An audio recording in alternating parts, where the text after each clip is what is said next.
the Three Wise Men. I'm Danny Holbrook, joined alongside Miles Holliday, Nate Garlock. Gentlemen, we've been on a 2-week hiatus. The weather has kept us away, but we're back, Lima Land. We're back better than ever. People try to imitate us, but nobody is the Three Wise Men. There's no Timo version here. No, this is it. No. And Nate, I got that signature point with the pen. That's gold right there. That's gold. That's Johnny, I like that's that. Johnny Carson with the golf swing. Stop trying to take my stuff, Miles. Yeah. It's gold. Yeah. Oh, And you're still doing your gang signs and stuff? The Three Wise We probably Men. shouldn't call it that. Well, we are a gang. We're 3 men here. Yeah, We three are wise not. men. No, We're not. no. You know what, though? That's not good. Let's take a look at our Three Wise Men at WTLW.com. Yeah, and we have a lot of emails, and we're going to dive into some of them. We have so many, we're not going to be able to get to all of them this week. Yeah, but Did you see the bag out in the hallway with all the letters? Letters. Well, you got letters. But again, with Danny, without looking at the back side of this, what is Look at the camera, not Three the Wise sign. Men at WTLW.com. It's right there.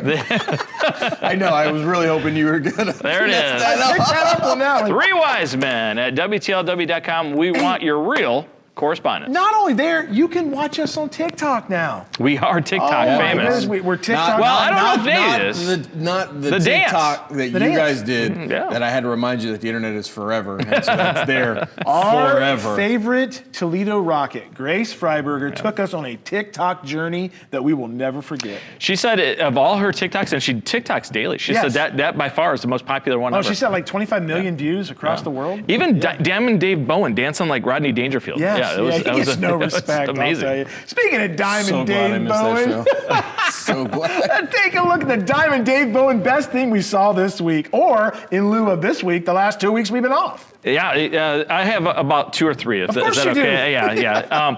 Number one, I was at OG in Bath on Friday, and the number of people at OG that came up unsolicited, and I know this usually happens to you, Danny. It does. Especially when you're in Gatlinburg. It's Gatlinburg. not a problem because I love the folks. I love the people. The people at OG were fantastic, come up and said how much they enjoy the Three Wise Men, and I thought that was great to go out of their way and say something nice about it, because it means a lot to us, because we actually do work hard on this show, and we want to make sure that people enjoy. So people saying nice things about it was absolutely fantastic. Yeah, I heard, you know, at a certain point, I think either you guys are, this is a big elaborate scheme, or I got to start reevaluating my position on this show, because it's never happened to me. It's never happened to you? Maybe you need to be more approachable, Nate. Maybe it's the face. Who knows? The second best thing I saw all week was a text message I got from my good friend Danny Holbrook, who said, "You will not believe what just happened." Tell him, Danny. We were down in Wapakoneta, and we were doing the Wapakoneta-Shawnee boys basketball game Friday night, and I was just getting ready to broadcast, and this fella come over, and he told us how much he enjoyed the Three Wise Men, and he said his favorite part of the show was Mean Megan. Mean Megan. I said, what? He said, I love Mean Megan when she comes out there and does her thumbs down, and I said, well, you're in for a treat, sir, because here she comes. And about that time, Mean Megan walked over, and this guy was on cloud nine. And you realized it wasn't a bit. It's just her. It's just Like, Megan. That's just how mean she is, Yeah. But it was great. He was so nice and talked about how he loves the show, and we get a lot of compliments from folks. It's a lot of fun. Coming up, though, we might see Mean Megan on this show. So pay attention. And the last one, Bath, of course, upset OG. I guess upset. You know, they've only beaten them 4 times in school history. Sure. So Dre White got his 100th win, and the celebration there was so extensive for that. It was such a fun thing. We just sat up there for about 10 minutes and took it all in. So congratulations, Coach White, and all the guys at Bath. All right, ugly face Nate, you called it. I'd say You said ugly. It says unapproachable. Approachable. Wow. All right. So Ugly face Nate. This is my favorite part of the entire week. I love Monday nights when I get to come and hang out with you guys. Unbelievable. So for me, it was not doing this show. I'm sorry, unapproachable Nate. So I had Lima Senior Shawnee on Saturday night, and I'll tell you what, you know, we talk about it all the time, the talent that we have in this area and the marquee matchups and the players and all the things that go into it. Shawnee Lima Senior was a big game feel. Yeah. It was a big game environment. That place was packed. The crowd was into it. The kids were into it. It was a fantastic game. The environment was fantastic. I'm a little biased, but I can tell you, we go to a lot of places, fellas, we got to eat dinner. Concession stands are around. There is not a better concession stand in Northwest Ohio than at Lima Senior. They do it well. You what, listen, they got steak and chicken from the Met. No, they don't. They get walking tacos that you can put all that stuff in. The pretzels, I know what goes on behind the scenes. I mean, they are using the brush to put the butter and the salt on it. They do a fantastic job. Don't even go watch basketball. Just go and get around the concession. I'm telling you, honey, where are we going to eat? It'll be worth it. We need to get the Spartan ladies or people that work in the concession stand to bring some of that food out here and come on the show. I'll tell you what, shout out to Dennis Williams. Dennis runs the concession stands for Lima Senior. He does a ton of work, way more than I think anybody else does. It's amazing. Dennis, we all like to eat. Look at us. Look at us. Come on, Dennis. Yeah. We can be bribed. So that environment was fantastic. I'm going to talk a little bit later in the show about some things that happened in that game as well. But one of the better environments I've been in this year. Ooh, look at Nate teasing. I know. He's teasing. My other one, Will Sensabaugh. Will Sensabaugh had we talk about him a lot. We know how talented he is. But unfortunately for him, he's number 3 on the list, of 1,000-point scorers in his own house.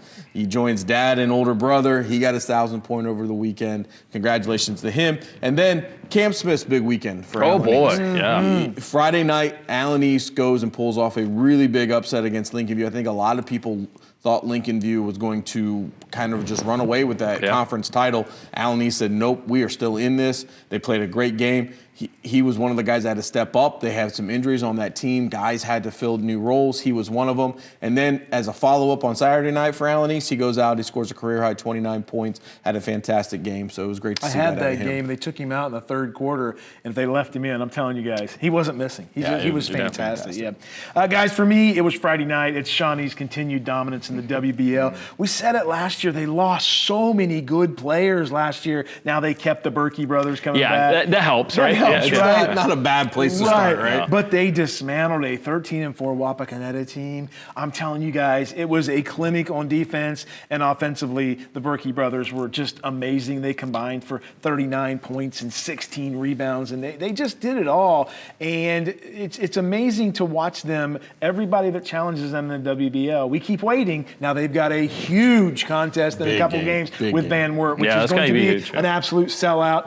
That's going to be the game of the week. It feels like it should be like a 3 Wiseman game of the week or something. If anybody's listening. They won that game 63-40, guys. And Wapakoneta is a really good team. Shawnee dominated it. The Brothers of Destruction, we loved them here, the Berkeys, right?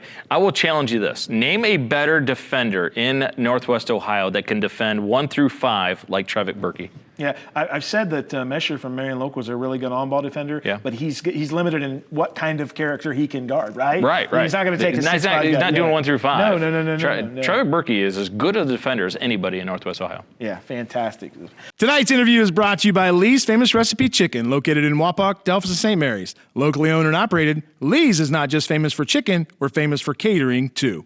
It's interview time here on the Three Wise Men, and the Findlay Oilers are in the house. The brand new head football coach at the University of Findlay, Tyler Johns. Yeah, Tyler, thank you so much for coming on the show. Oh, absolutely. I'm super excited to be here, be back home, right? That's right. Yeah. Tell the folks of Lima Land this journey you've been on. We talked on the radio the other day, and I asked you about all the stops you've made, and everybody wants to know who Tyler Johns is. Sure. Yeah. Well, so, finished up a playing career at Waynesville Goshen High School in 2009, and had an opportunity to go up to the University. That doesn't seem like that far ago, does it? It's amazing how fast the time goes, right? And so went from there and spent the next 4 years at the University of Findlay. Had an absolutely tremendous playing career and just college experience, right? And so from there, got right into coaching, spent a year at Iowa Western, turned that into 3 years at the University of Illinois, Ohio Dominican, Tiffin, Gardner-Webb, and now we're here. That's fantastic. Talk about your time. And look,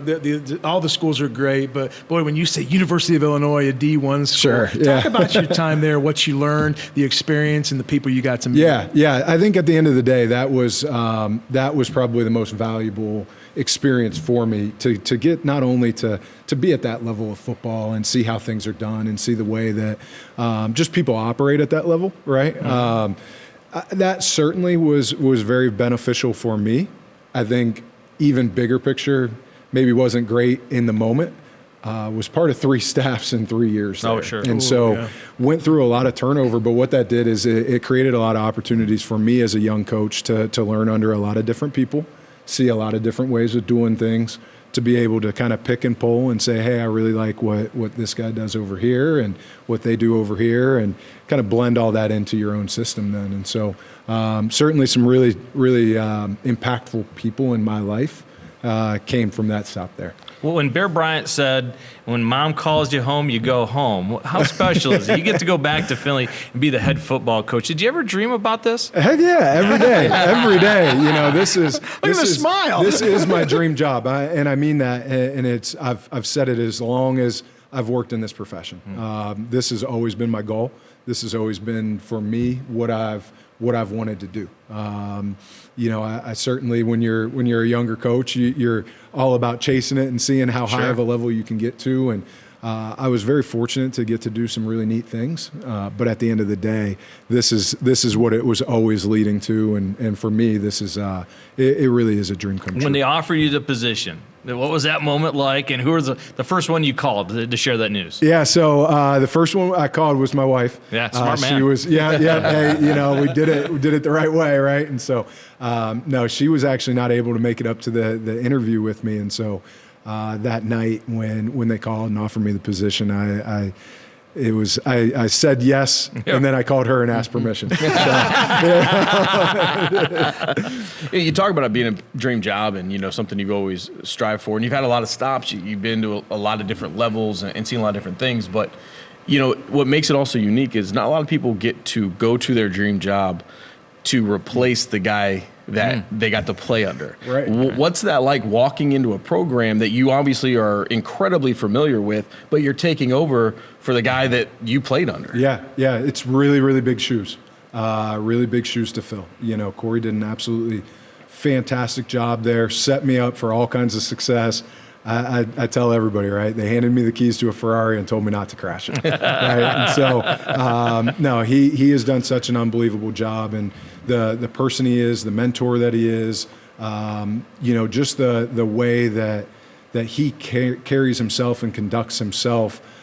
It certainly were lessons that I've learned and taken from him. And so I'm super excited to get to follow in his shoes, and Rob Keyes as well, you know. And so to have played for the last 3 head coaches at Findlay, one, I think, is a testament to the place, right? And not to have turned over that many people, right? But to get to carry on the tradition that those guys set forth too has been pretty neat. Well, you know, and they talk, you know, the first journey was getting the job. The Yeah. second journey is keeping the job, right? Right. You're there now. You've gotten the job. It's still really new. It hasn't been that long in the chair, but you have to hit the ground running. You've gotten this kind of late. Yeah. Signing day is coming up. There's a lot to do. And people, I think, forget how quickly that turnover is. And Right. getting a job in December is, you know, the season just ended, but then the offseason begins right away. And, you know, you don't have a lot of time to kind of get yourself comfortable. No, it's been a mad dash for sure. And I think the other piece of it is coming from the Division I level, we were done with our 26 class. We had already signed that class. And so to get here and essentially hit restart, right, and to start over with 0 commits and to build this thing out, I think it's a testament to our staff. Those guys have done an unbelievable job. They have worked really, really hard. I'm super excited about the staff that we're going to, the class that we're going to sign on Wednesday here. And I think that, gosh, our staff, I don't know how much sleep they've gotten, but they found a way. They got us the full class. Well, let's talk about that recruiting. I want to know your recruiting philosophy. Well, look, we promote high school sports in Northwest Ohio, so when we get kids pushed towards Findlay, we're all about that. You're going to put a circle around this area? Tell me about that. Yeah, we are. You know, for us, our footprint is going to be everything in a 3-hour radius, which, you know, that is a big footprint. That covers everything from really about Saginaw, Michigan, down to almost Lexington, Kentucky. You know, we'll go as far over as Chicago and be, you know, really all the way, you know, to kind of the Pittsburgh area. And so, you know, we won't, we'll certainly invest more of our resources the closer and closer you get to home. We'll invest in Ohio first. But we want to do this very organically. to me, it is still following the model of bringing high school guys in and following a 4-year progression and watching them develop in your program and earn their way onto the field. Will we take transfers? We will. I think that's smart. It's a necessary evil in today's world, right? And it gives us the opportunity to fill some needs that are maybe glaring issues, right? I'm not necessarily interested in using the transfer portal to stockpile a bunch of talent at one position, right? But I think if you guys came to a game and you watched us play and said, hey, they need some help right there, those are going to be the spots that we're going to take transfers. Well, what's an Oiler look like? What's the characteristics of a young man that you're recruiting? Because I got news for you. Danny still has eligibility. He's got four years of eligibility. Okay. Yeah, he has 4 years of high school eligibility. Yeah, he's got the football IQ right behind it. Right there. Okay. So there's something there. So we didn't say how high the IQ is, right? But there's an IQ. How does it happen? How does a guy just side with you two right off the bat? You heard him organically. He's smart. He's a smart guy. So, no, there's 4 things that we look for, right, as we go through the recruiting process. Number 1 are guys that are going to be very low ego.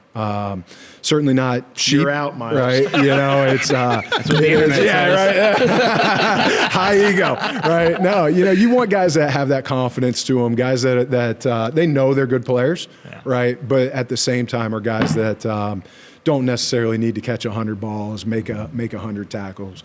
Right, team guys. They're happy with that the team's having success. Yeah.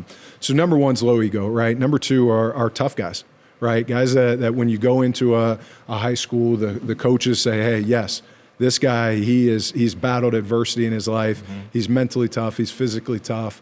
You go and you ask different people in the schools, right? The coaches, the secretaries, teachers, anybody that would have a relationship with this person, right?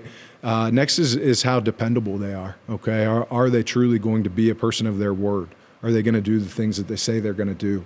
To me, right, that relates back to a player that's going to be very disciplined when they're in our program, right? And then last is they got to love ball, right? Sure. College football is hard.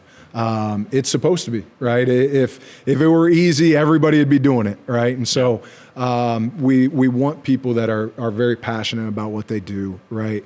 Guys that when they get into our program, we talk about being a fountain and not a drain, right? Be the person who gives off a lot of energy. Be a person that can take a rough day and turn it into a good one and turn a good day into an elite day, right? I think at the end of the day, we're not going to shy away from the fact that our expectations are high, right? We want to win. We want to win at a very, very high level. We want to chase championships, right? We're going to do that with guys that can take good days and make them elite. That's a great answer. Absolutely. I want to play. I wish I had eligibility left.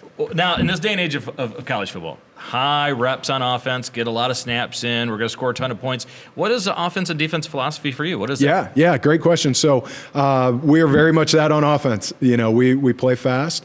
We're going to push the ball down the field. To me, I want to be over 15% explosive. Okay, and so that's a metric that when you look at the Tennessees and the Auburns of the world, that's their number, right? And those are systems that are very similar to what we do. Certainly not the exact same, but are very similar in a lot of ways. And so, we want to be explosive on offense. We want to push the ball down the field. We want to create those chunk plays, right? Defensively, it's kind of the opposite, right? We want to limit explosives, right? We want to maximize our negative plays, okay? And so we're going to be very aggressive on that side of the ball, right? Certainly in how we call the defense. We're going to pressure teams. We're going to challenge them up front. We don't want offensive lines in this league to be able to block pictures. Right. We have to change what that look is for them. We have to move the front. We have to challenge the offensive lines in this league because when you look at the top teams that we're going to play, they have offensive lines that can beat you. Is that because your background as an offensive line? Because that was the thing when I played offensive line. People that moved around made it very difficult. Was that where you learned that philosophy? It certainly that has helped. Having to prepare against those kind of things has helped. But that to me is just that's a little bit where college football in general is going to.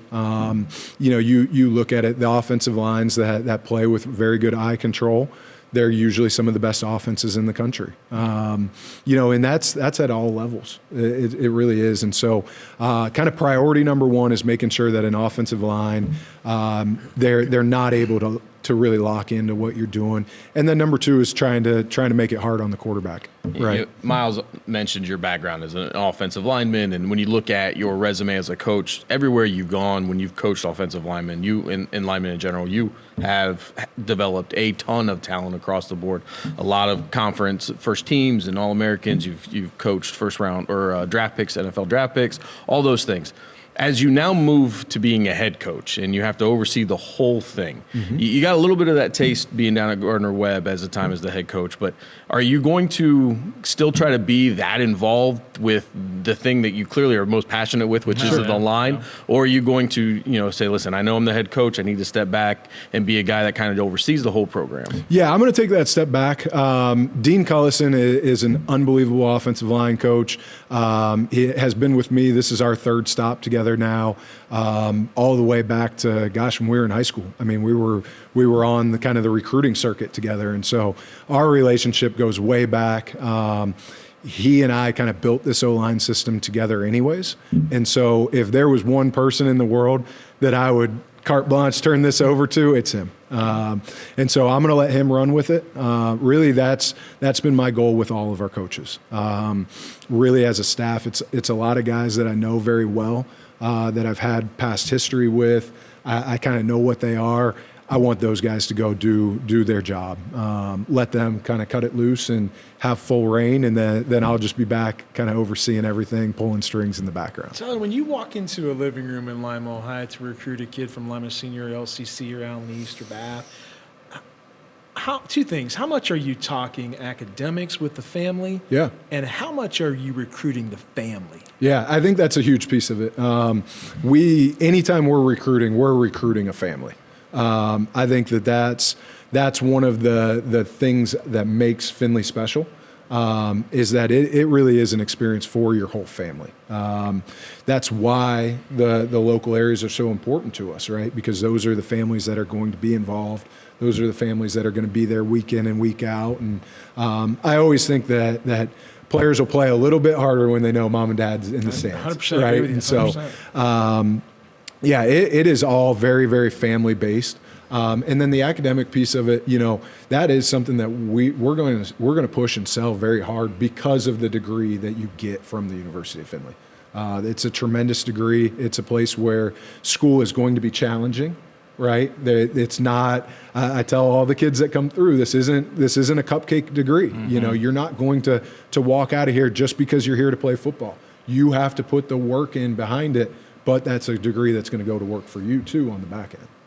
How much being the new coach, the new football coach, how important or how much of a relationship do you feel like you got to have with Charlie Ernst and the girls basketball coach? I mean, I saw you guys the other day and I was like, you guys are all really good together. It's amazing. Yeah. Well, I think it's, the other head coaches that we have on campus they're phenomenal.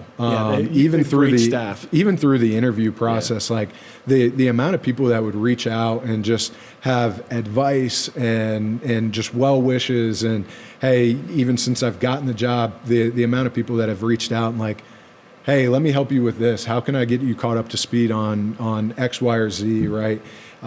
It's a testament to the people that are here at the university. Charlie's been awesome. It's obviously he was on staff there when I was a player, and so I've known him forever.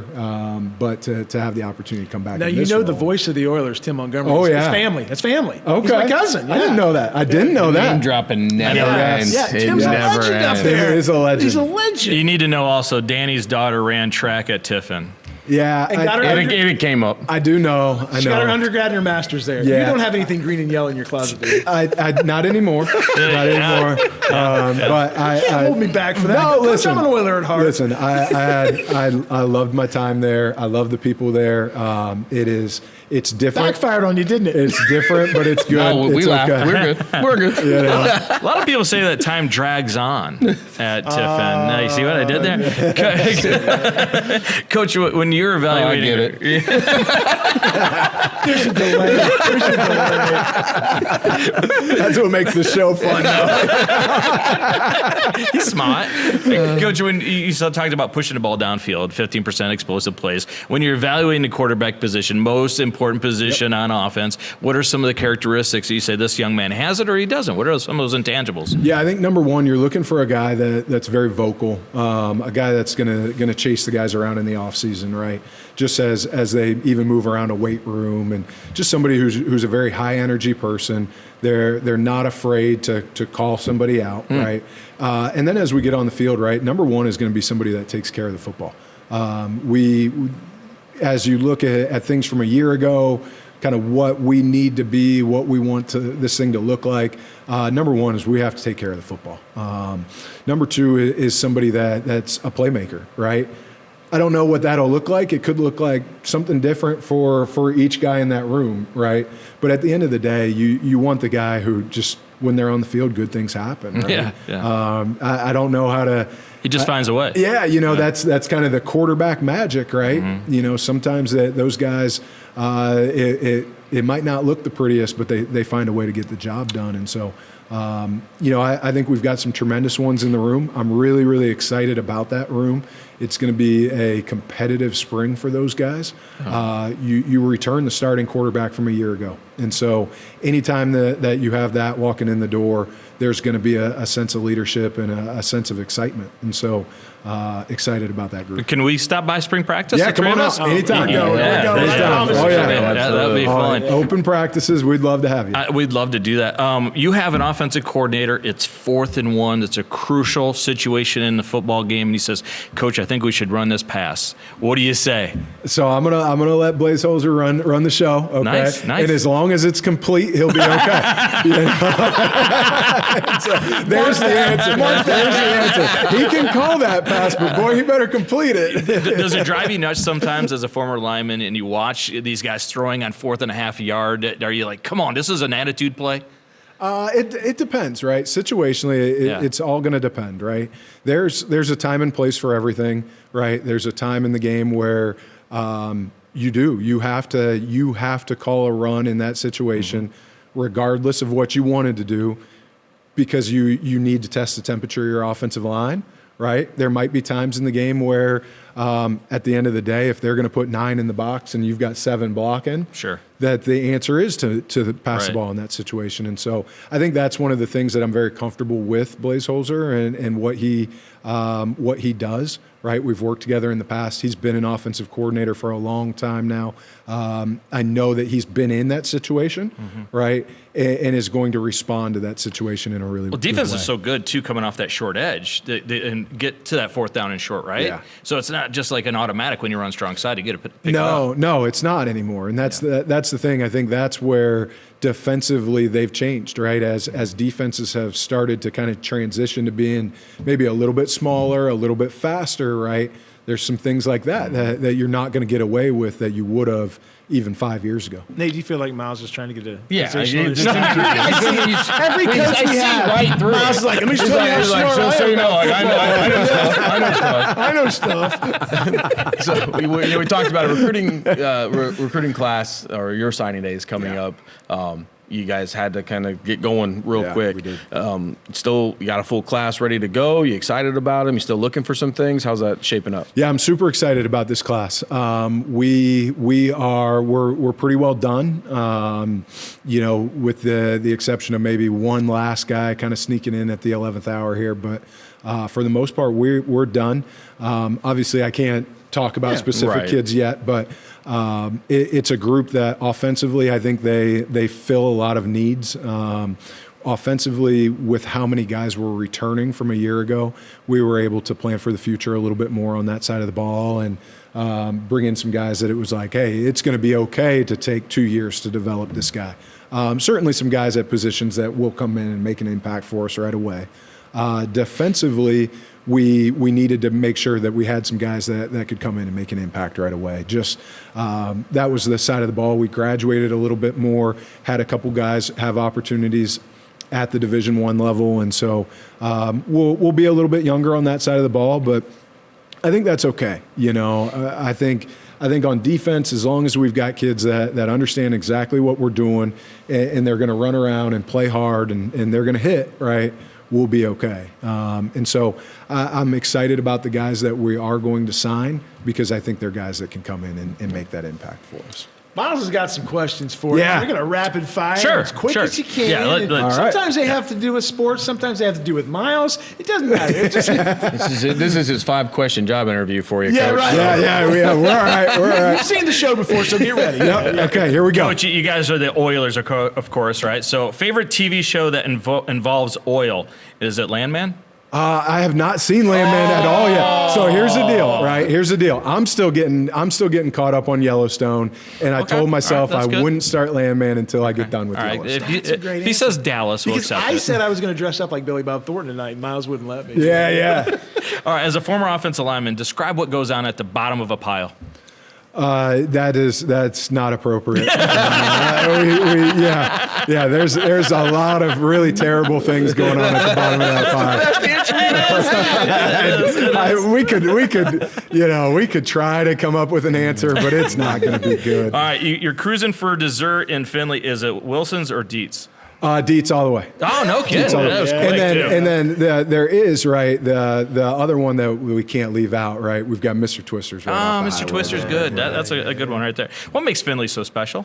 Yeah, I think it's the people. To me, it is super class act people, right? The morals, the ethics, the way that they carry themselves.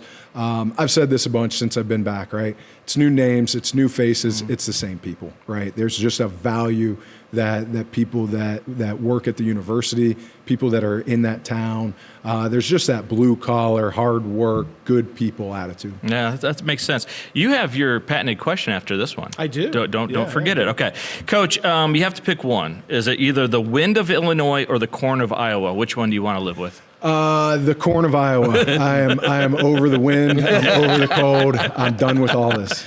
Well, coming back to Findlay, the cold, you won't worry this has about been it tough. anymore, right? It's been balmy since he got back. The first thing I did was buy the biggest coat I could find. Smart man. Well, Coach, I always ask one question to the athletes and the coaches, and most of the coaches don't answer, but we know you will. We know you will. All right. The one school that you want to beat worse than any team on your schedule. Yeah, I think it's. There's two. You can say two. We'll let you Oh, say we can say two. Yeah, Okay. absolutely. All right. So we have our two rivalry games, right? Yep. Against Ashland University, and then you gotta win the War 224 now. Yeah. That's going to be the big one. And they got a big win against Findlay this year. An did. undefeated Findlay team. They did. That's They going to be did. on your mind, isn't it? It is. It has been on my mind a lot. They do a tremendous job over there, and Coach Atkins has, the way that he has walked into that program and continued things on without a beat missed is very impressive. I'm super impressed with what he's doing over there. But man, I want to win that game. Well, Coach, let me say this. I think the program is in great hands. I think you're going to do tremendous, and we can't thank you enough for coming on the show. Oh, I thank you guys for having me. This is awesome. It's great to be back home and get a chance to come and talk with y'all. Thanks a lot. Appreciate it. Good luck, Coach. Thank you. Welcome back into the Three Wise Men. Gentlemen, it's time for the WOSN Games of the Week. We're going to start with the Tuesday showdown. Pandora Gilboa comes in at 7-8. Grove comes in at 10-5. Garrett Mansfield and Darn Evergall on the call. Yeah, is there a hotter team than Columbus Grove right now? I mean, it seems like it's just rinse and repeat from every single year, right? They get off to that slow start, they get things going. That darn football team. I don't know if there is a more athletic basketball team than this one. I think PG's really got their work cut out for him. Camden Veerhoff, he had 19 last Friday. He's going to have to do a really good job. They are just not scoring the basketball at PG, average only about 38 points in their last 4 games. I just think this is one with Grove pushes the tempo. I think this is going to be an easy one for them. Anytime you talk about these PCL matchups, though, they tend to be different styles of games, and I think that this could be that way. PG's got their work cut out for them. we all know what Columbus Grove is and how they play. They pushed Lincoln View right to the brink a few weeks ago. Really, really good team. If they're starting to hit their stride, right, and they're starting to figure out who they are and everything's coming together, it should be more than Pandora Gilboa that should be a little worried. Yeah, it's a team that, with Columbus Grove, don't you love how they kind of impose their will as the game goes on? They're just physically bigger than everybody else. Look, Pandora Gilboa, really, really well coached. Coach Lee does a great job in big games. I just don't know if he's got enough horses in the stable to play with Columbus Grove. It's a really good team. All right, guys, Friday night, Van Wert, Ottawa Glandorf. Van Wert's 14-3, OG 10-4. Randy Roberts on our own Miles Holiday. And guys, this is a big game. This is a big game. But is this a game that maybe Van Wert is looking around the hedges? Well, so that's... They know Shawnee's out there. Hey, Shawnee, we're over here. I mean, but OG's on the horizon. For Look, sure. anytime you play at the Supreme Court, it ain't easy. It ain't easy. Well, and that was what I was going to say is, I mean, at the end of the day, I think that this comes down to one simple thing, and is Van Wert focused on OG, or are they focused on the matchup with Shawnee? If they're focused on OG, I like their chances. I like this matchup. I think that I like their size. I like their quickness. I think they're good. Again, playing at the Supreme Court is difficult for anybody. It's one of the most difficult places to go in and play. I love calling games there. I love everything that they do there. However, this Van Wert team, they've won 11 of 12. They're playing as good as they've played all year long, and they know what's on the horizon. They are undefeated in the Western Buckeye League. They have Shawnee looming. You got to get through OG. It's never easy. If they're focused on the Titans, I think they'll be okay. But if there's any little bit of what do we got coming up, that's where OG could get in there and play spoiler. Don't forget, Van Wert stole this one a year ago. OG had a double-digit lead in the second half and kind of gave it away. Look, this is a young Van Wert team. Absolutely love them, right? They have to get off to a great start in this basketball game, because if they don't and they start looking around and the ghosts of the Supreme Court start being a thing, it is a factor, right? That environment there. Next thing you know, you're trailing and you're a young guy and you don't really know what's going on. OG, if they take care of the basketball, which they struggled against Bath to do, if they take care of that and finish, they really struggled to finish around the rim. If they do that, I like Big Bad Brody Fortman and I like Shoemaker, who I wish would start to be a little more aggressive for them on the offensive end. OG is going to be a tough one for Van Wert. Game 3, Friday night, the Bluffton Pirates at 6-10. They go to Grove to take on the Bulldogs. Our own Nate Garlock and Josiah Stober here. Guys, I think you guys have heard me say this before. I really like Coach Boblet. I love what he does, and I keep waiting for this Bluffton offense to just kick it in high gear. Miles and I had them earlier in this year, and we saw them. They looked really good. They were playing Kenton. They were knocking down threes. They were doing everything the right way. I still think they've got a run in them, and I'm talking about getting 3 or 4 wins in a row. No, by the way, Coach Boblet and the guys are going to be with us next week here on the Three Wise Men. To me, Danny, we know that Columbus Grove loves to gamble a little bit on defense. It could be a dicey thing if they leave Robbie Taylor open from behind the arc, right? Robbie Taylor's a shooter. Right. Yeah. If Robbie Taylor gets hot in that basketball game, I like Bluffton's chances. Yeah, I mean, we already talked about Columbus Grove and everything. It's all going to be the same, right? The physicality, and they've been playing really well. They have the game on Tuesday and then Friday, so the week's a little bit, mixed up. But I just don't know that Bluffton right now, with the way that they are built and the way they're made up, they're still trying to fill a lot of holes from last year. Even though we're this far into the season, you haven't seen the Bluffton team that we're used to seeing. Now, Coach Boblet, a fantastic coach, and they still have a few weeks before we hit tournament to figure some things out. Maybe this is a game that helps them do that and start turning things around. I just think there's going to be too much firepower with the Bulldogs. It's going to be a fun one, though. The atmosphere will be amazing. Two teams. Rivalry. Dislike maybe there. No, they don't like each other at all. There's no dislike. That's the thing, where it's also a big rivalry game. So nothing else really matters in rivalry games. Be aware of a Keen Wright dunk. Watch for that. Game 4, Friday night, Marion Local at Coldwater. Marion Local 14-1, Coldwater 9-7. Garrett Seawright and Dave Bowen. Wait, is that Crestview? I couldn't believe it either. It must be a typo. They saw the C, Somebody and they're like, and they just assumed it was. Or Crestview somebody got sick and Dave's filling in for him. Okay, nonetheless, guys, look, Marion Local 14-1. We know where the one loss came from. It came from a 30-point blowout to Delphos St. John's. But gentlemen, let me just say this to you: the state of Ohio, they still have Marion Local number one in Division 6. They do. The rest of the country thinks about the MAC, and they're going into Coldwater. That's a big Coldwater team. That's a 6'10", 6'5", 6'5" across the front line.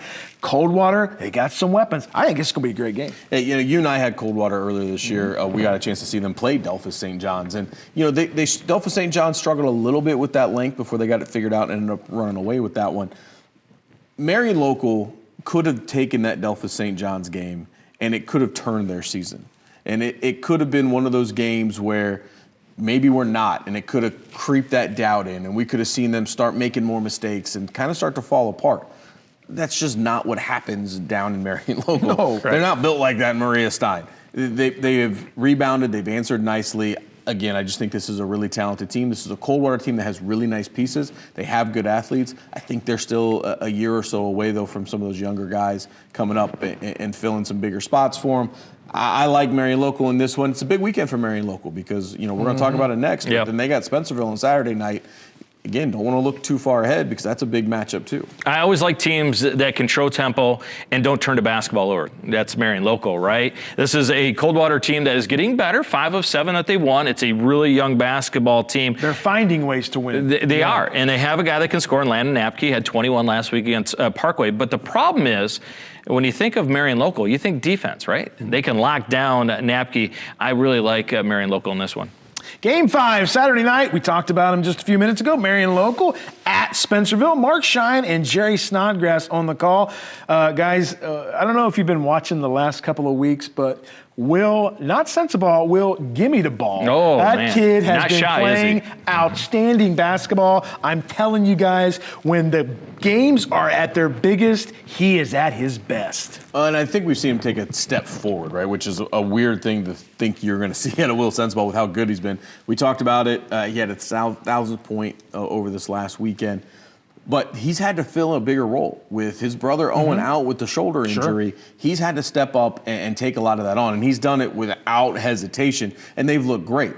To me, I think the key to this one is Owen's health. I haven't heard any updates. I'm not quite sure what the timeline is for him. Supposed to be back. If he is back and able to give them significant minutes, this game is going to be completely different because the tenacity that Owen plays with, right? You talked about how Marion Local and their defense. Yeah. Well, Owen, he is not afraid to go at anybody's defense. And then when they do that, they collapse. It leaves Will open. They play such a great two-man game. And they got a lot of other guys that have been coming forward for that Spencerville team, too. Yeah, and one of those guys, Jude Steeman, it seems like every time I'm in the gym, he goes off with a great first half. He can definitely nail that corner three, a proficient shooter, the lefty. I have a feeling Marion Local will be aware of him, right? But to me, though, the whole battle for the Spencerville team, Comer and Grigsby, they're going to have to do a great job inside. These young guys, I love them. They're really coming on. But if they are a one-and-done team all night long, not getting any extra offensive rebounds, it's going to be an easy night for Marion Local. Because Will Sensible, he's going to get his points. Game 6, Saturday night.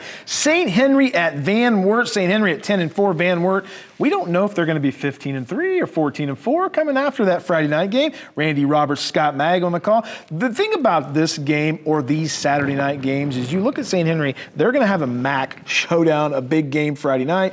Van Wert's going to have a big game Friday night. And then you got to come in to the gym on Saturday morning and you get a couple hours to prep for two really good teams. Yeah, well, and if you're Van Wert, though, you have to look at this St. Henry game, at least in my opinion, as, okay, this is that measuring stick because St. Henry just had a really difficult game that they lost to Marion Local. Marion Local pretty much did whatever they wanted in that matchup and had a big victory. So if you're Van Wert and you want to say, okay, we're ready to take that next step, we're ready to move up and take over the WBL and go on these deep tournament runs, these are teams that you should be able to go in and take care of. Not saying it's going to be a blowout or running clock, but you can't say that we can't play with these guys if you think that you're the team that you look to be. And I think that's how they have to go into this game.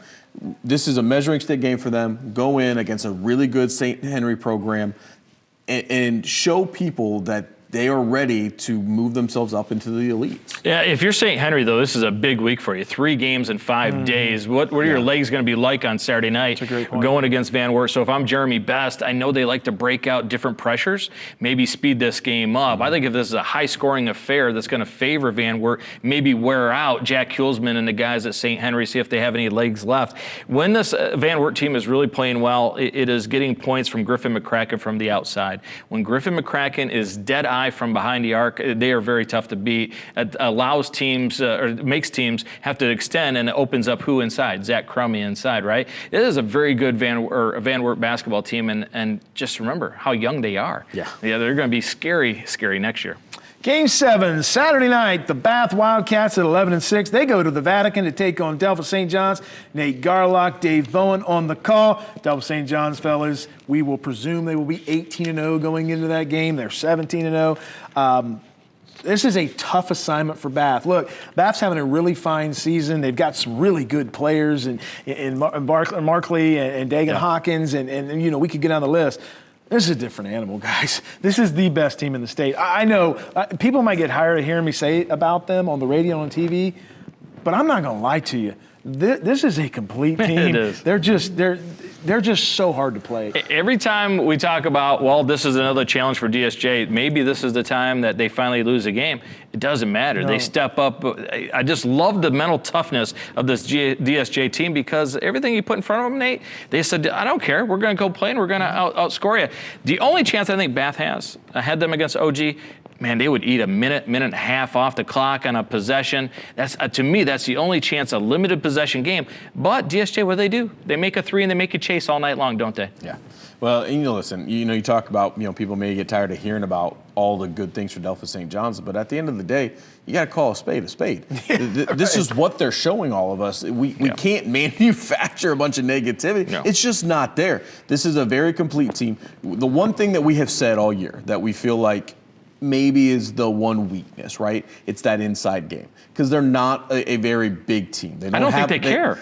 But that's what I'm saying. They don't. They have gone against, we talked about, we had them against Coldwater. They've gone against 6'10", 6'5", 6'5". And we talked about it that night. Teams, it doesn't matter, even when they have that advantage on the inside. The only time that I have seen Delphos St. John's on the ropes this year was that LCC matchup. And what did LCC do consistently? They went to the inside. Mm-hmm. Jordan Pretty did a lot of that work. Was that a foul? Don McKee was really good on the inside that night. They didn't get away from it, though. And that's the only time that I have seen Delphos St. John's look vulnerable. Now, they still come away with the victory. Yeah. They're still undefeated. So if you're Bath and you're watching the tape and you're like, what do we got to do? They have some length on that team. They have Logan Markley. They have some guys who have some size. Commit to going to the paint and doing some work on the inside, being able to kick out to your shooters. They cannot have the same shooting night that they had against Ottawa Glandorf. But if they can do work on the inside, they can get some timely shots from the outside, they can keep Delphos St. John's on their heels. Now, will it matter? Playing at the Vatican is its own animal all in itself. That place is going to be packed. It's going to be a great atmosphere.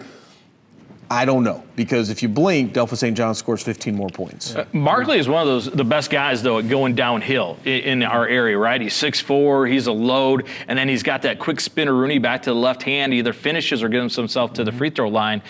If you're Delphos St. John's, who do you put on him? On Markley? Yeah. Oh, boy. Probably Jackson Leaker, maybe? Somebody with the last name of Elwer, probably? That's a good chance. Bath needs Jackson Foster to come back for another year. Yeah. All right, guys, it's time for our sensational Stolly Player of the Week and our Power 5 teams. Miles? Yeah, I just brought him up. Logan Markley, he was absolutely the go-to guy in Bath's win over OG. Seriously, when he breaks out that spinneroonie into the lane, you cannot guard him. He is a tough guy to defend, and if you need to, he'll step up and hit that 15-footer as well. I really like his game. Talked to a couple college coaches over the weekend about him. They like him a lot. He's got a future if he wants to play at the next level. Yeah, I like his game a lot. And your Power 5 team? Power 5, guys, I might surprise everybody here. Senior, how about them? Are they pretty good, right? Little team by the name of Delphos St. John's, right? Yeah, they're not bad, too. I'm going to go with Shawnee. Anytime that you have the Brothers of Destruction, I have to have them in my top 5. Arlington, we all want to see it, don't we? We do. We want to see that. And then Van Wert, winning 11 out of their last 12. Jeremy Best has got those guys playing extremely well. Nate? So for my sensational Stolly player of the week, I went with Willie Foster. I teased it a little bit earlier in the show. He got his 1,000th point in that game against Shawnee, and he reminded people that he is more than just the best dunker in the country. Yes, he can have the highlight dunks. Yes, he's going to elevate higher than anybody that you're going to see, but he is a complete player. And I think some people might have forgotten that last year where so much attention went to those highlight dunks. This is a kid who can score from all 3 levels. He can get to the rim if he needs to. He has a great outside shot. He had all of that on display Saturday night. He had 20 points at halftime against that Shawnee Indians team that you talked about with the great defensive job they did against Wapak on Friday night. Didn't slow Willie Foster down at all on Saturday. So fantastic showing. Quickness is another level, isn't it? It really is. Yeah. And then for my Power 5, Delphus St. John's, Lima Senior, Van Wert, Marion Local. Marion Local, just the one loss to the Delphus St. John's team. No shame in losing to Delphus St. John's. And then I kind of struggled with number 5 this week because we've had some movement and we've had some losses. And, you know, it's not always, when we talk about our Power 5, it's not always about who's had the greatest season. Sometimes I like to look at this as who's playing the best right now. And after their weekend, I think they deserve my number 5 spot. Oh, I know this. Allen East. Yeah, how about that? Yeah. Give me some love. Hey, what great job by Coach. They'd lost 4 in a row at one point in time this season, and he was Lost able 5 out of 7. Yeah, able to rally the Mustangs and win 4 in a row. Fantastic job there. Guys, for my sensational Stolly player of the week, can I have 2 guys? I mean, We've never done it. You can do whatever you want, Danny. You're in the middle. Are we allowed to have 2? Do whatever you want. Do it. You guys have more than one. They said yeah. Yeah, Okay, they said all 2. right, good deal. So I'm going to take some. You stole my thunder a little bit, but I had him Saturday night. Cam Smith was outstanding for Allen East. The super sophomore had 29. They took him out in the 3rd quarter, and I'm sitting over there going, "No, coach, Leave him keep in. He's going to Run it up, baby. He's going to get 40." And Coach Belcher did the right thing. I'm glad he didn't listen to Danny Holbrook and Darren Gilbert because we were over, and they took him out, and Gilly and I were like, "Oh." He was fantastic. And then Friday night, I had Beckett Berkey, 24 points, 13 rebounds. He was just outstanding. Yeah. And I see that going to the next level. I see that every night at the University of Findlay. I just think he's fantastic. And maybe Coach Johns could get him to throw him a fade ball. Right? Yeah. In the back corner. I like it. And my top 5, are you ready for this? Delphus St. John's at 17-0. No. Lima Senior at 11-1. Van Wert at 14-3. Arlington at 15-3. Nice. Yeah. And are you ready for my super new team in the area? Okay, sure. Yeah. They've won 10 in a row. Oh, I know this one. They are 15-2 in overall and 8-0 in their league play. The Indian Lake Lakers. Yeah. Oh. Stretching our viewers out a little bit there. All right. Hey, All right. have you seen this Risinger kid play? He's outstanding. Have you? Yes, I have. When's the next? Not like you're not going to see him really here coming up anytime. You're just going to do this to me, aren't you? A big one Saturday night against Shawnee. Yeah, supposed to cover that game. Thanks a lot, Nate. Reisinger, 1,000-point scorer. I don't know what to do with you, Nate. I'm just telling you. All right, when we come back, we are going to get into our letters, the mailbag, right? Yeah, I think we got a big bunch of letters we're going to talk about. Your outros are you're nailing them. Buckeye Corner time. It's all Ohio State all the time. You're watching the 3 Wise Men. Welcome back to the 3 Wise Men, and we got letters. We got your letters. We got your letters every day. Mailman, mailman, mail today. Pick one up and pull it out today. Yay! That should have been a TikTok. We should have TikToked that. So glad Now that's you know right. why you're unapproachable, because you don't sing and dance like Miles and I The do. TikTokies, the kids love them. Yeah. You're right. You're right. If the reason that you guys are not approaching me is because I don't enjoy his singing, we're just going to keep it that way. Wow. It's all right. What'd you call him? Ugly or something earlier? Yeah, ugly face. No, he just his face. There's that old ugly face there's Nate. old ugly face, Nate. Said an unapproachable. I can't wait till I start hearing that I out. like catcher's mitts. Ugly face Nate. Again, though, if you guys want to send us some correspondence, there it is. 3wisemen at WTLW.com. We have 4 letters from our viewers, and they're fantastic. Nate, I know you're going to love this one because you've had this figured out. We talked about it Saturday on Out of Bounds, and you're ready for this one. How does the new playoff system work, and how will it affect our local teams? Okay. Yep, you're right. We talked about this. I'll look right into the camera here, okay? I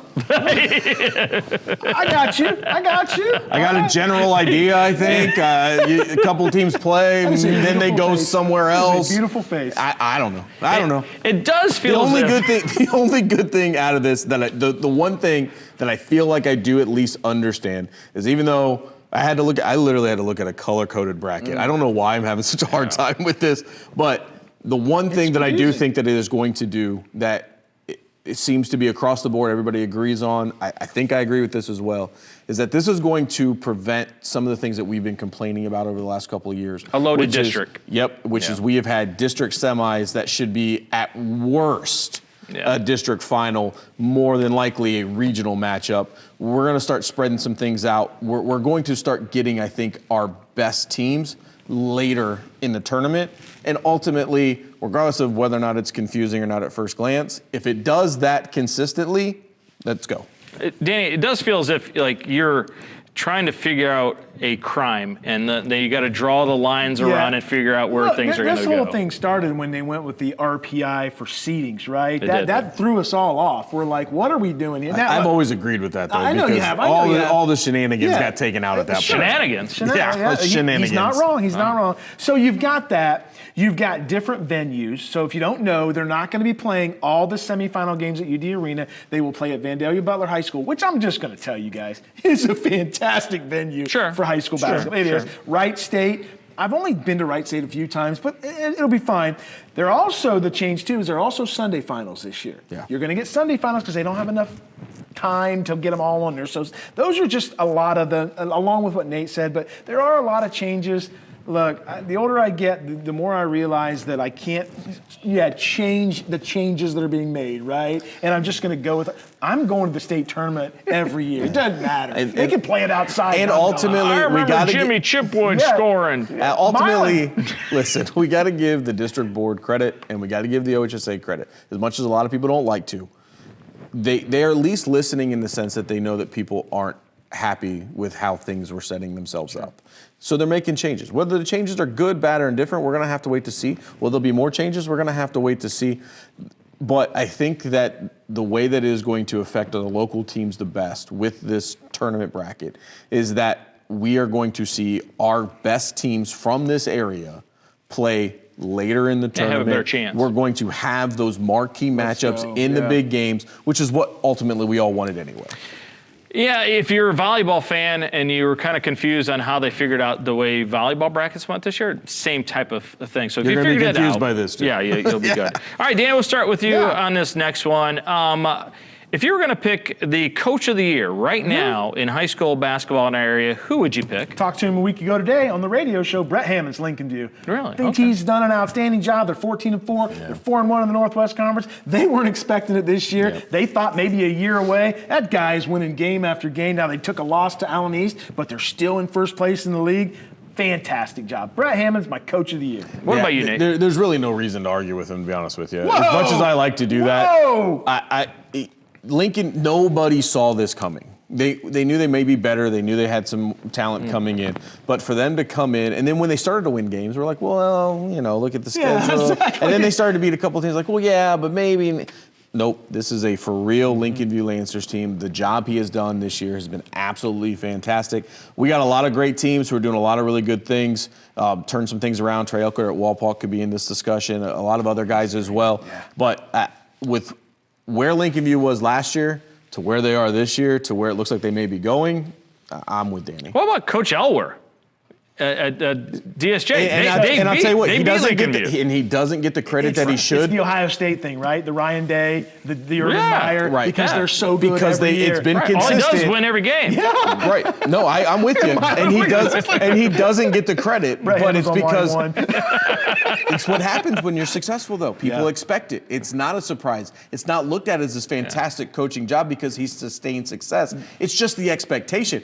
They got to this expectation, though, because of of excellent Guys, coaching. Miles, I can't believe you say that because we're the same three people that when we watch Cam Elwes shoot and he misses, we go, Oh my gosh, the world is ending. I'm with you. Well, how about this one, Quincy Simpson, though? Absolutely. The only loss he Quincy's has got- is to the best team in Division I basketball, Yeah. right? 2 and that, points. and that was a heck of a game. And he goes out and he tries to find really good Why do you competition. make me feel bad about Coach Hammonds here? Oh, I love Coach Hammonds. You did a great job right there. It Is depends on how you look at it, right? If you're looking at who has done the best bringing a program up this season or who has been able to sustain the best success. Yeah, that's a great point. All right, biggest surprise team in Northwest Ohio. Who is it? Nate, we'll start with you. Lincoln View, right? I mean, that's who it is. It's Lincoln View, and we talked about it for all the reasons that we said that coach should be coach of the year. They have turned things around. They went from a team that nobody was concerned about on their schedule to being the game on their schedule. Danny, you agree? Not so fast, unapproachable one. Not so fast.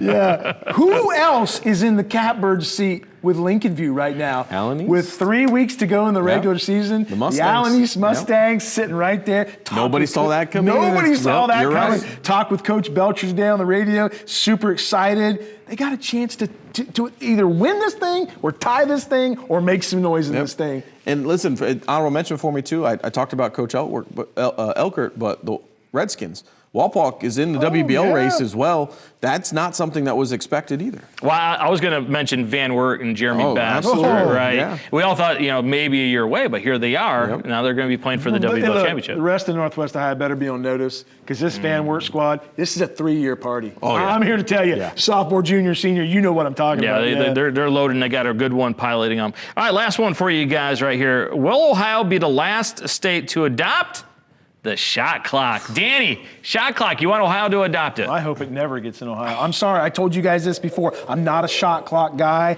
I think it's a mistake. I think a lot of people will disagree with me. But if you get a 35-second shot clock in the state of Ohio, you're going to see some really bad basketball. We see bad basketball now. I'm telling you, Miles, Miles, you're going to yeah. see bad. You're going to see bad fundamentals. Did you like the three-point line when they brought it in? Oh, absolutely, I did. Were you mad when they changed Yeah. from peach baskets? Yeah, right. Yeah, right. Right. Do you want to wear shorts with belts on them? Yes, I do. My so- dad's senior picture, he took the ball, and it was like this. Alger High School, class of 51. Oh, my God. That was the shot right there. Yeah. And that was his portrait. Everybody's got to wear Chuck Taylors. Yes. In all fairness, I actually do agree with Danny, though. It's twice tonight. I know we're Oh. setting all sorts of weird records Yep. here tonight, but at the end of the day, Miles, you're right. We see bad basketball, but you start speeding these kids up, and these offenses are going to change, and the skill level is just not going to be the same. We're going to see so many turnovers. This is going to take They think the shot clock is going to speed the game up.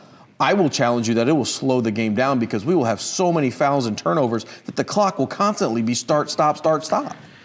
All right, I'll remind you guys this. When we're deep in the tournament and one team holds on to that ball for 2 minutes. Defend him. Go on, defend him. Go on, defend him. Listen, that's how Allen East just won a game against Lincoln. Go out and He was defend tied for him. a So conference. I will tell you this. We had a great basketball game at OG in Bath on Friday night. Tremendous basketball game. And then Bath took it and they ate the basketball for a minute and a half. And we went from this is fun, up and down, this is fun, up and down to But I'll tell you this much, you know what? I bet the Bath fans had a whole lot of fun when that Bath buzzer got hit the zero and win, they right? won. nobody had fun because we were watching one guy hold basketball. I disagree. You are paid to win basketball. Look, schools do this. They hire you to teach history, and they fire you because you don't win enough basketball That's games. true.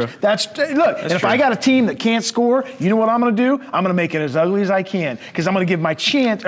What's the role of the coach? To put your kids in the best Allen East held the ball situation for to win 3 games. minutes.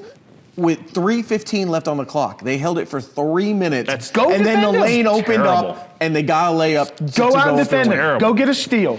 They won. They won. There is nothing that says you can't develop your game during the offseason where you can start playing with tempo. Why do you have to hold the basketball because you didn't want to develop your game during the Hey, offseason? how does it say? It's not always about the X's and O's. Sometimes it's Jimmy and the Joe. Jimmy and Joe, get out you there and just shoot. don't- Jimmy you and Joe, get just out and don't shoot. Hey, it doesn't dribble. always work that way. Princeton's won NCAA tournament games All right. because they held the ball. So here's the email address. This is welcome Send to our me- new segment. Yeah. Miles is wrong. Miles is wrong. Yeah. Send me support emails.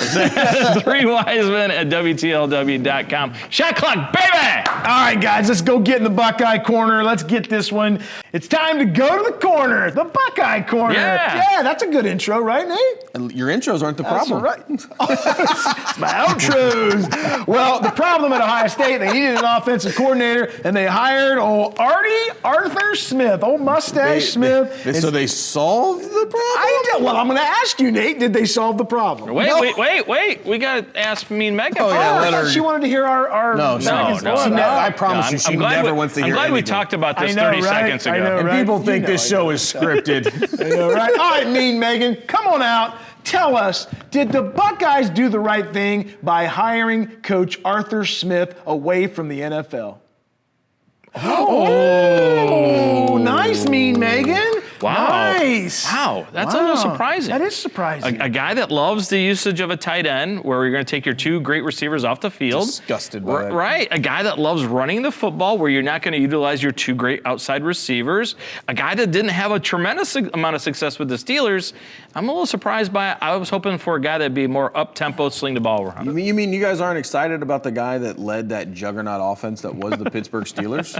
Guys, we're not. Are you looking at his numbers when he was in Tennessee? They were fantastic. He also had Derrick Henry. Oh, so what? It's not his fault. He had Derrick. But look, guys, look. Not Derrick Coach Henry's Day fault. said- He had Arthur Smith. That's right. Coach Day said.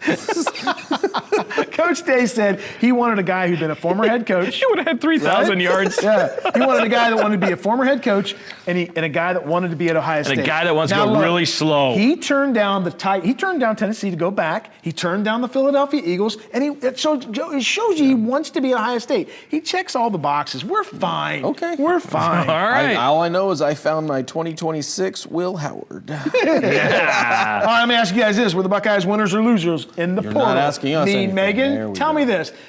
Why is this so hard? We're bringing. I just can't do it. We're bringing people in. We're bringing people out. Megan, did the Buckeyes win in the portal?